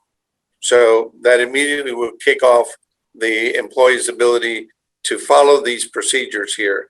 And the big distinction here, and I've had problems with this from the beginning, and it's been cleared up, because when you read this section, it's very unclear as to whether, when an individual is proposed for termination, whether they can go immediately to the board or whether they have to follow the grievance procedures under the Education Code of 51.960. Those procedures have deadlines. Those are short time, 15 days, and those require immediate detention. But when you put someone on, and so we were having difficulty because we've had situations where employees, where we were recommending termination, or in one situation, non-renewal, they opted to go through the Education Code proceeding. And so they went through HR, then they went to a next level, then they went to a third level, and they eventually went to the board. So they took advantage of longer proceeding in that regard. So basically what you're saying, Mr. Peña, is this isn't the best, cleanest way to deal with terminations. Well, it makes it cleaner, because then the employee and his or her attorney are able to say, no, I want to go directly to the board, or no, I want to follow these other procedures. And it gives them the option, and it's clear for us to be able to follow that. Okay. Thank you, Mr. Peña. So this is a action policy. Do I have a motion to approve the policy as presented? I make the motion that we approve DMAA local. There's a motion to approve DMMA local by Ms. Alejandro. I second. There's a second by Ms. Sines. Any discussion? All those in favor signify by saying aye. Aye. Aye. Aye. Ms. Garza, you're mute. 8B, discussion and review of legal policies.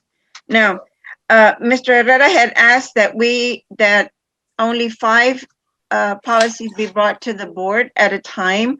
But in our meeting, we discussed the fact that with legal policies, we have really no say. Okay, nothing can be changed. These are kind of set in stone. They're brought to the board for so that we are abreast of what is the legal policies. So this is why we decided to go ahead and bring more than 5. So I propose that we acknowledge the updates made to legal policies per TSB as presented. So Ms. Alejandro, so can we like approve or we have to go one by one? No, this is what I'm saying, that all of these that are legal. Yes. So can we approve them to all? Yes, and this is what I'm proposing, that we approve. Yeah.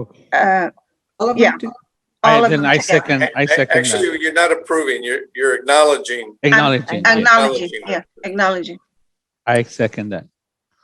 There's a motion to acknowledge, and there is a motion to acknowledge by Ms. Alejandro, second by Mr. De Leon. All those in favor of this acknowledgement signify by saying aye. Aye. Aye. All those opposed? Motion carries. Muted. 8C. Dr. Just a second. On the previous one, Ms. Garza, you were muted. You voted for? Yes. Okay. Dr. Zabaleta, on this one, how do you vote? For? I vote for it. Okay, so both motions carry. Yes. Next item. Item 8C, consideration and possible action on local policy agreements with Texas Southmost College. Now, this came to the policy committee as a new policy, local policy, because board members were upset that they were not notified of some agreements being made by the college until it was too late. Okay, I would like Dr. Fleshman, is he available?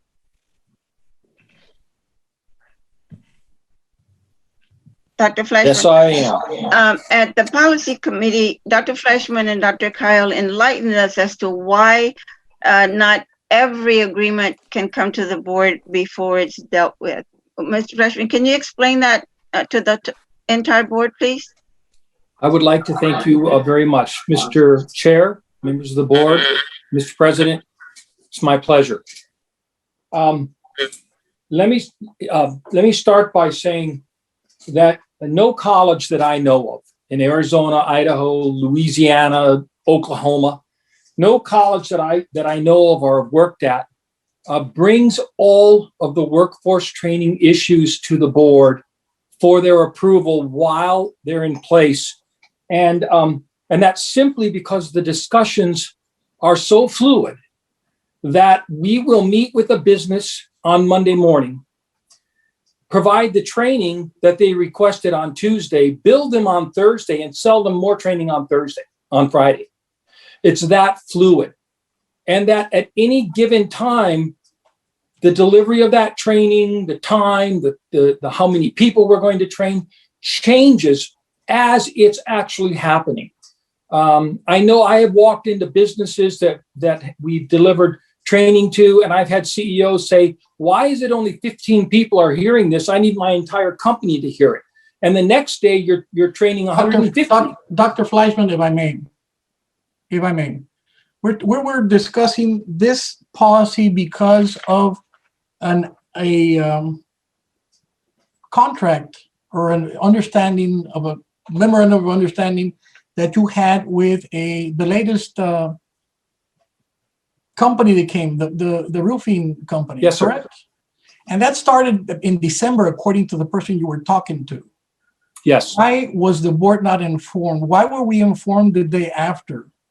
And that's my question to you. What is so hard for you to tell the president, for the president can inform the board, or you can tell the president's staff to inform the board that we're having this? Why do it the day before? That is the question. And this is why this policy came to be about. Board members were complaining, and I understand where you're coming from. You need to understand where we're coming from. Do you understand what I'm saying? Yes, sir, I do. Thank you so much. And I will address that issue. Thank you. When we're dealing with businesses, I do inform both Dr. Kyle and Dr. Rodriguez. I keep them as informed as I can on all of the discussions that we're having in the area. So actually, Dr. Fleischman, you did your job, correct? It's obviously not, sir, because you didn't know. Well, you're telling me that you informed Dr. Rodriguez or whoever your contact person is. In this situation, it did not happen. And this started in December. Yes, and I can tell you one of the challenges we have when we're dealing with business is that a contract changes so quickly. The conversation changes every time we add a new person to the mixer. That what my concern is that if I were to come to you today, as I had a business that came to me today and wanted a product, but I know that by the time I get to the delivery of that product, whether it's a month from now or 2 months from now, it's not going to be what it looked like today. And I simply didn't want to misinform. Let me read, Dr. Fleischman. Let me read what the exception to this policy is. And I'm going to read, exempted from this policy are written or verbal negotiations, understandings, and agreements which, in the normal course of TSC business or operations, are not reduced to writing. That covers you, correct? Yes, sir. So we're good with you. Yes, sir. Thank you.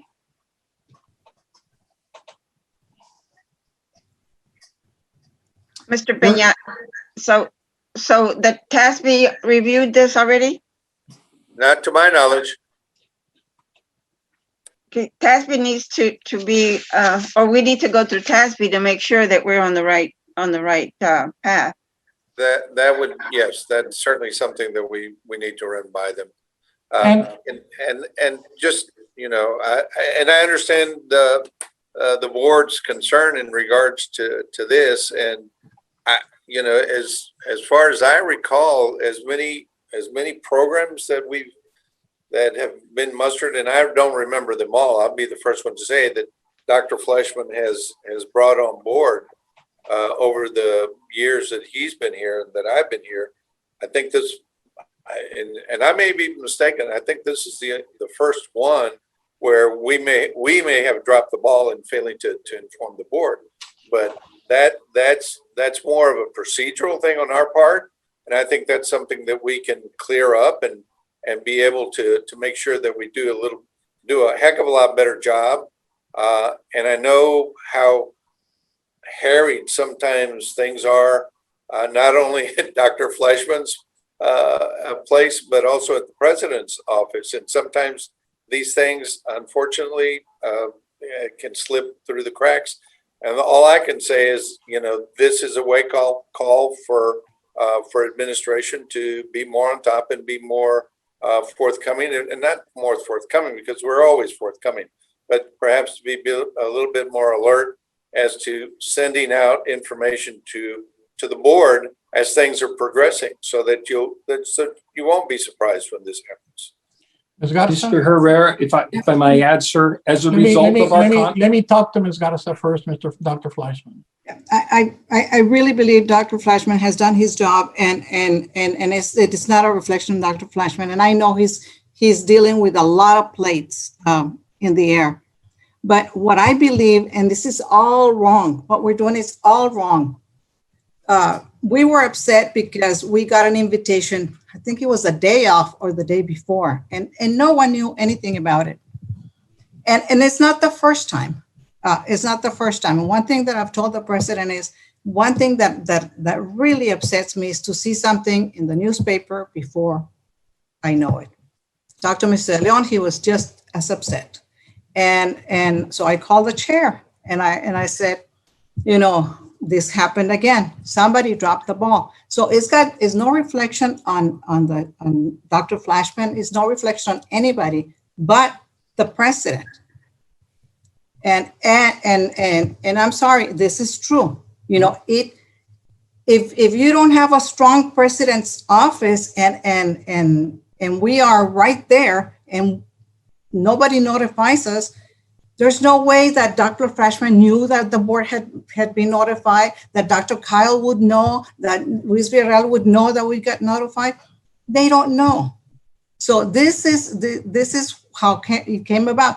Mr. Herrera said, how do we fix it? Because we've talked about it and we talked about it and it keeps happening. So I talked to Dr. Rodriguez and he says, well, I need to get more help. And I see that he's working on getting more help. Whether this policy, we approve it or don't approve it, that was the purpose of it, that the board gets notified. And you know, when I see that there's hundreds of programs going on, there's some that we could get some information on. And if it doesn't pan out, it doesn't pan out. But at least we heard something about it. Sometimes we know nothing about it. And then somebody's talking about, you know, that they're doing this at TSC, and we draw this blank stare. Am I wrong? No. So whether we need a policy, I don't know, but we do need communication. Thank you. I'm going to, this is the only way we could do this. We're going to take it to, I want to ask for a vote. It can be Mr. Herrera, excuse me. And talking to Mr. Pena, he just confirmed that this is not going through TSB, so I don't think we can vote on this yet. It needs to be, again, cleaned up and approved by TSB if we're going to go forth with this. Frank, can we vote on it and send it to TSB? I would not recommend it, Mr. Chair. When I've talked in my discussions with administration, all of the local policies are passed through TSB. And I think one of the things that we've spoken about that I've spoken about with your administration is that we also need to know where to put this, in which particular policy. And I thought you already had this figured out.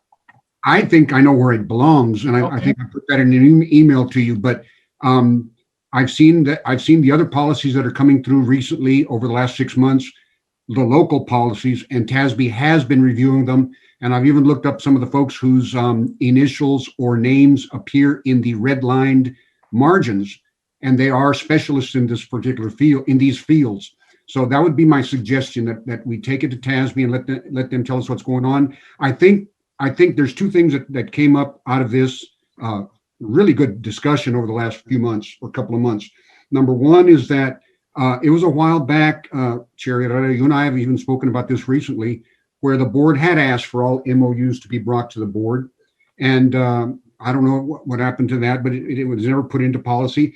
And number two, something that you brought up, Mr. Chair, that I think is one of the predominant focuses that we need to look at is that the last sentence in red that I sent that's in this policy, the purpose of this policy is that the board be kept timely informed of agreements and understandings that impact the district and its residents. I think that's where we need to start this policy and then go forward with other things. But it would not, I think it'd be advisable to send this to TSB for their input. Well, I have a question. Yes. I mean, I have a comment here. So how long ago did the administration know that this policy was going to come to all the board, that nobody took the time to even consider taking it to TSB before putting it here? I propose that we put it on the agenda before a day ago, 2 days ago, but no, how long ago? A week ago. And we didn't have on March 11th. On March 11th, we started it when we started when we had the ceremony. And after that, about a week later. And so there wasn't enough time to send it to TSB then? It'll take a month or so. So here's what I'm going to propose, and say it's my policy or my proposal of the policy. I will move to table this item, send it to TSB, and receive it back and see what TASB says, and we'll take it up again. I second that. Okay. There's a motion and a second. All those in favor signify by saying aye. Aye. Aye. This concludes my Now- report. Thanks so much.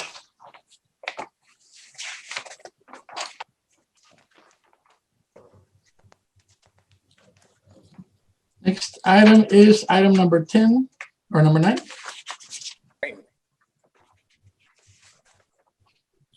Mr. Chair, Well, we're going to skip number 9, and no, we're gonna going to skip go into number 9. executive. We've been requested that it be passed. Okay. There is a request from administration that item number 9 be passed. And we will pass it. Next item is item number 10, executive session. This board will now convene an executive session as provided by Government Code Chapter 551.071, 551.072, and 551.074. We are now in executive session.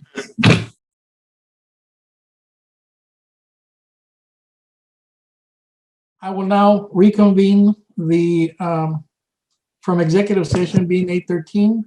And we have, do we have any motions from the executive session? Okay. I have a motion to make. Oh my God. Okay. I move to approve the salary schedule as discussed in executive session. There is I a second. motion on the table. Is there a second? I second. There's a There's a motion and a second. Any discussion? If no discussion, all those in favor signify by saying aye.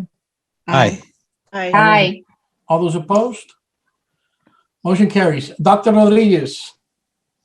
Herrera, thank you, sir. I just wanted to take this moment to let you know that we truly appreciate, and I truly appreciate the board's feedback regarding the areas of improvement for communication. We know how fortunate we are to have such an active and involved board that's passionate about what we're doing at Texas Southmost College. And do rest assured that we will always strive to keep in lockstep with the board, and we will continue to improve the channels of communications here in the president's office and throughout the departments. So you are well informed of all the great things that are happening at TSC. Rest assured that you have a phenomenal team with our faculty and our staff and administration that truly cares about the support that the Board of Trustees have and continue to give us. You have a powerhouse team that we work daily not to let you down and to serve our community with integrity and with great professionalism. And so again, thank you for your feedback regarding the areas of improvement for communications. And thank you for your support. And again, reiterate the wonderful team that we have in place at Texas Southmost College. Thank you. Thank you, Dr. Rodriguez, and we truly appreciate your services. The college would not be where it's at had it not been for your services. And we've come a long way. I agree. And we plan to go a further long way with you. Thanks, sir. Mr. Herrera, if I may, You may. you know, Dr. Rodriguez, when you came to interview and I said, we are a team of 8, I meant it. I meant it. And when I was chair, and I know Mr. Herrera is adhering to this, you know, we are a team of 8, and it's important for the board to stick together. And we have our differences, and sometimes we vote against items that are dear to our heart. And we're also passionate about everything. But it is so important that we stick together and in unity, and as a board, we have to be a team of 8. And that is the reason why the college has moved forward so fast, so very fast. Not only do you have an excellent team, you know, you created this magnificent, magical team around you. And I think the board supports you 99% of the time. But then, you know, we realize, hey, we're the board members and we represent the community. And that's important to us. But I want to thank you for the job that you've done. And you've done a good job. Thank you. Thank you, man. Any other comments? Can I go home? Agua fiestas. I will entertain item number 12, announcements of proposed meetings. The proposed meeting dates are regular board meeting Thursday, April 22nd, 2021, 5:30, and Thursday, May 20th, 2021 at 5:30. And we get to see everybody, right? You're out of the house because you want to. Nadie te tiene ahí. You said you want to be out of the house. Now I want to go home. Item on the agenda It's already is 8:30. item number 14, adjournment. Do I hear a motion for adjournment? I so moved. There's a motion by Mr. De Leon. Is there a second? I second. Second by Ms. Hines. Motion was by me. Motion by Mr. De Leon, second by Ms. Garza. All those in favor signify by saying aye. Aye. All those opposed, motion carries. Thank you so much, ladies and gentlemen. It's been a pleasure.